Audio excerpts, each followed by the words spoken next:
Welcome to the deep dive. Today, we're jumping into a situation it's incredibly high stakes. Think political survival, personal fear, all colliding. Yeah, imagine this. You're a princess, about to be forced into marrying this feared mage king to save your kingdom, which is basically falling apart. And your closest friend, the only person you trust.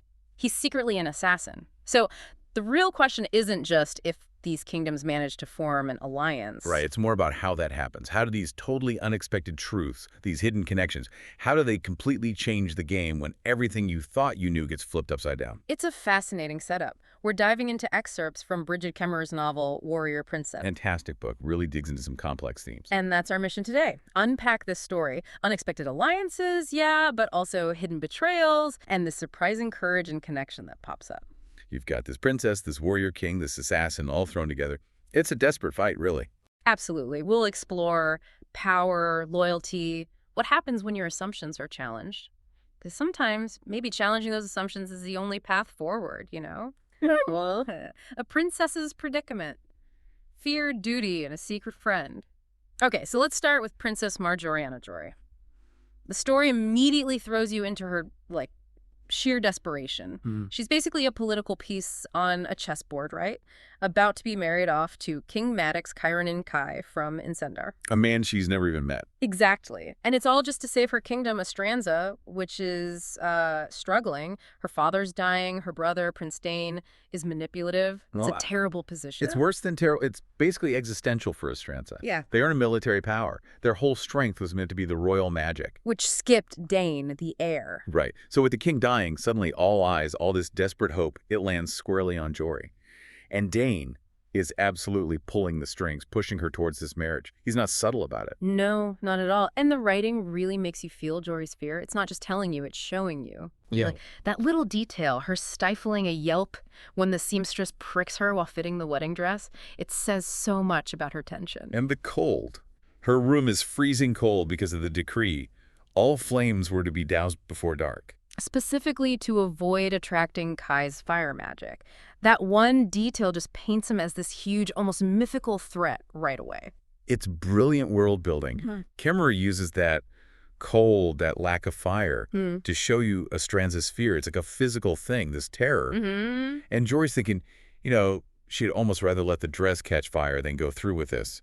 She's convinced Kai is some vicious king, that she's just being sent off to be pawed at. It makes you wonder, doesn't it, how much of that fear is real and how much is, propaganda, maybe fueled by people like Dane. That's a great point, because Dane is constantly telling her, I'm worried about you and your headstrong ways ruining everything. It's pressure. It's emotional manipulation. And when people are desperate, they're often easier to manipulate, right? Easier to make them believe the worst, especially if it serves someone's agenda. Exactly. Fear is Dane's weapon.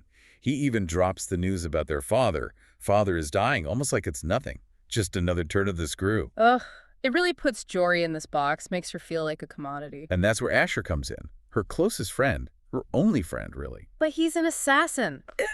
From the Hunters Guild. Talk about a contrast, right? The prim and proper Princess Marjoriana and her secret assassin best friend. It creates this amazing tension in her life. She's got this public role, all duty and expectation. And then this secret, dangerous but incredibly loyal friend who sees the real her. Yeah, their bond is obviously deep. She thinks, Basher, I need you. He's her anchor in all this. It kind of challenges the whole idea that trust only works within, proper social lines. Totally. It signals right away this isn't going to be a standard story about alliances. It's something much more personal and probably way more dangerous. 2. Unraveling the conspiracy. First encounters and a shocking revelation. Okay, so King Kai arrives in Astranza, and the scene is just dark and cold because of that no-fire rule. Yeah, the atmosphere is thick with fear. But Jory, she doesn't just sit there. She defies her brother Dane's orders. Which is a big step for her. Right. She disguises herself as a hallmaid. Really clever, actually. She wants to spy on Kai's soldiers, get her own read on the situation. This is her starting to take some control, isn't it? Definitely. It's her first real move towards agency. And we get Kai's view, too. He's annoyed by the lack of firelight. Yeah. But he also gets how scared everyone is of him, the Mage King. Meanwhile, Jory, even though she's a princess, she feels this little flare of challenge When another maid confronts her, she goes down this pitch-dark servant stairwell. It's her stepping out of that gilded cage. Shows her inner spark, And then she runs right into Kai, still in disguise. The first meeting, crucial. And it's completely unexpected. He's not this brutal monster she imagined. He's actually gentle. A honey-voiced soldier, the text says. Yeah, and he even makes her powerful brother Dane back off. When Dane grabs her, Kai just says, "Let her go." That moment, his actions totally contradict his reputation. What does that tell you about, like, the danger of just believing rumors, especially in politics? Oh, it's huge. This encounter completely flips the script. Kai's gentleness doesn't just confuse Jory, it forces us, the reader, to question things too, like how much of who we think are monsters is just projection or someone else's agenda. Right. Jory tries to fight it. She thinks, I won't allow myself to be fooled by a gentle voice and kind eyes. But you can tell the doubt is there. That seed's been planted about Dane's story. It's a really smart move. Subverting expectations like that can be a powerful tool. Exactly. So if Kai isn't the monster, what else is she being lied to about? But then, bam, the real bombshell. Asher comes back. Yeah. And he's got orders from the Hunter's Guild. Orders to kill both Jory and Kai. Can you imagine? Her reaction is just disbelief. This has to be fake. She desperately wants this alliance, this chance for peace to be real, even after just one slightly positive interaction with Kai. Asher pulls her back to reality, though, doesn't he? He's like, he spoke to you for 10 minutes, and you suddenly believe he wants peace and light and happiness. He's the pragmatist. And the chilling part, Asher didn't even know Jory was the target until he actually opened it. Whoa. Yeah. This isn't just about stopping the alliance. Someone wants Jory dead, too. Wrong. She's not just a pawn, she's expendable. It points to something way darker going on. And it just spirals from there. They have to escape fast. So they grab Kai, who's still bound, by the way, and drag him through the palace sewers. Talk about desperate measures. Totally. And Kai's look, betrayal in his gaze. Jory actually feels guilty. Thinks, oh, I'm such a fool to think I cavalierly begged him to bring the king with us. That guilt is interesting. Shows how fast her view of him changed. From monster to fellow victim, almost. It's a huge shift.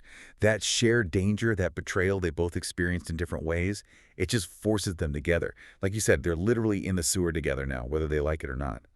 3, shifting loyalties and unspoken truths in the wilderness. So now they're out in the wilderness, the three of them, and this shared hardship, it really starts changing things. How so? Well, Kai, for instance, he's their captive, the supposed mage king, right? Yeah.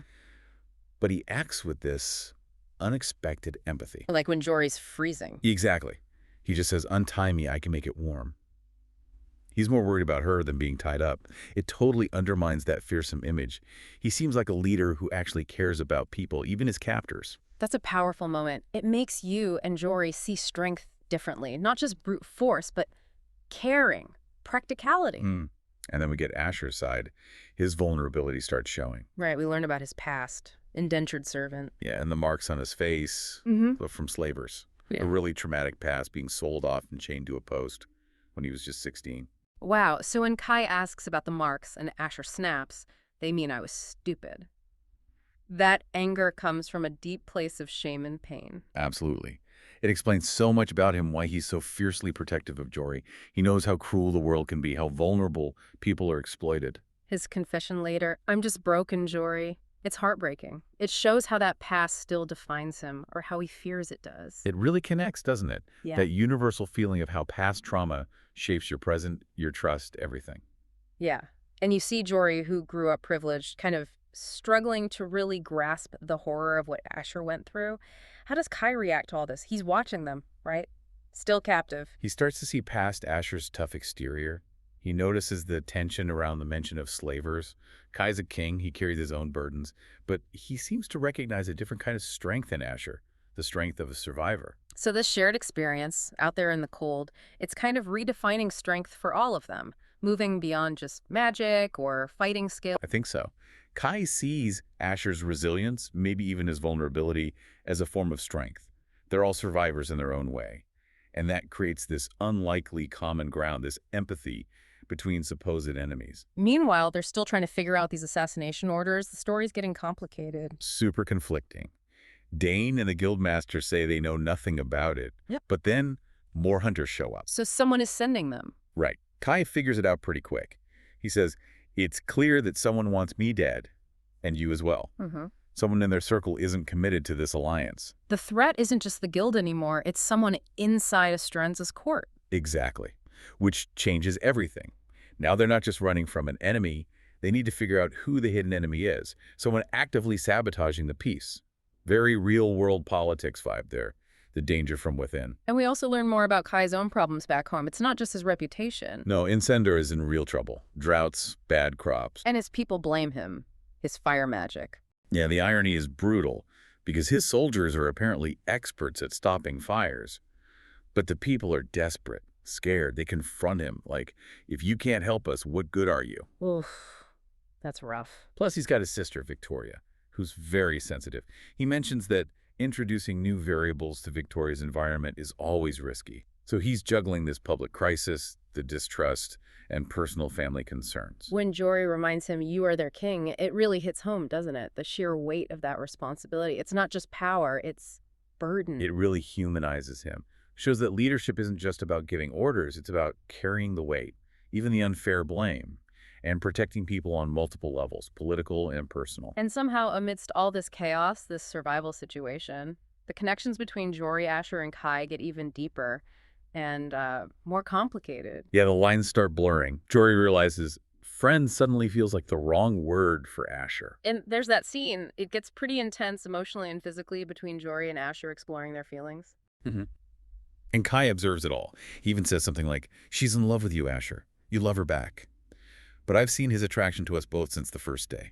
Whoa. So it's not just a triangle. It's something else. It feels like something deeper. Yeah, forged in this extreme situation. Loyalty, desire, friendship, it all gets tangled up. Kai even thinks it's a miracle they haven't gotten each other killed. That line says a lot. The intensity is dangerous, but maybe also powerful. Exactly. It's not just romance. It's this raw intimacy born from depending on each other to survive. Yeah. In a world of political games, they find this connection that defies roles. It suggests maybe the strongest alliances aren't just political. They have to be built on this kind of complex human connection, too. 4. Forge a new future, leadership and loyalty. So coming out of that wilderness experience, that shared trauma and connection, Jory is different. Yeah, she really steps up. She's not the same protected princess anymore. No way. That anger over Dane's betrayal seems to fuel this new courage in her. She starts acting like a leader, not just for her own people, but kind of incredibly for Kai's people, too. Right. That scene where she confronts Kai's angry citizens, she doesn't hide. She stands up and says, I am Princess Marjoriana of Estranza. Tell me what has been done. Tell me what you need. And tells Kai's soldiers, put up your weapons. If Estranza is to ally with Incendar, I will hear from these people. That's huge. She's taking command, demanding to understand. It really shows a difference between just inheriting a title and actually earning authority, doesn't it? Especially when things are falling apart. Absolutely. Her willingness to listen, to try and de-escalate things, it earns her respect right there on the spot. It shows real leadership is often about understanding, about showing you genuinely care, not just about giving orders. It's the total opposite of Dane's manipulative style. And then comes the final showdown with Dane, or the reveal anyway, through Charlotte, her lady-in-waiting. Yeah, poor Charlotte fearfully confesses that Dane was behind the assassination plot all along. The ultimate betrayal. And Jory, who's already starting to see Kai as a real potential ally, she doesn't hesitate. No, she tells Kai straight up, I believe you and I were prepared to be allies against Prince Dane already. And then she drops it. Yes, I'm ready to go to war, to challenge Dane for the throne. And Kai's reaction, vicious princess. That's not an insult, is it? Not at all. It's pure respect. He sees her strength, her decisiveness. She's not just reacting anymore. She's taking control of her destiny, Estranza's destiny. She's willing to risk everything for an alliance built on truth, not lies, even against her own family. It shows that real power isn't just given, it's seized. It's about conviction. And Kai sees this. He sees this genuine alliance forming based on mutual respect, not just politics. Yeah. So he offers sanctuary. Yeah, Asher, specifically. Because of his past with slavers, Kai says, there are no slavers in Incendar. I would offer you sanctuary, Asher, I swear it. And Jory asks for it for Asher, not even for herself first, which speaks volumes about her loyalty to him and her understanding of what he needs. So Kai agrees. Yes, but it's conditional on trust. He tells Jory, if your word is good, then yes, princess, yes. If you will help me feed my kingdom, then whatever you ask, it's yours. Wow, so this isn't about a marriage contract anymore. It's a real partnership. Exactly. Forged in fire, you could say. Okay. It's based on shared goals, mutual respect. Asher isn't a secret weapon. He's a valued, protected ally. Kai's offer is personal, an oath. It shows what kind of leaders they're all becoming, building something based on protection and shared purpose, not just power plays. So the future alliance looks totally different now. It's Jory and Kai working together based on trust, with Asher right there beside them. Yeah. Kai acknowledges the danger. My life is always at risk, princess. And Jory gets it. She says, so is my family, so am I, but someone isn't. They know the threat is internal, shared, and now they face it together.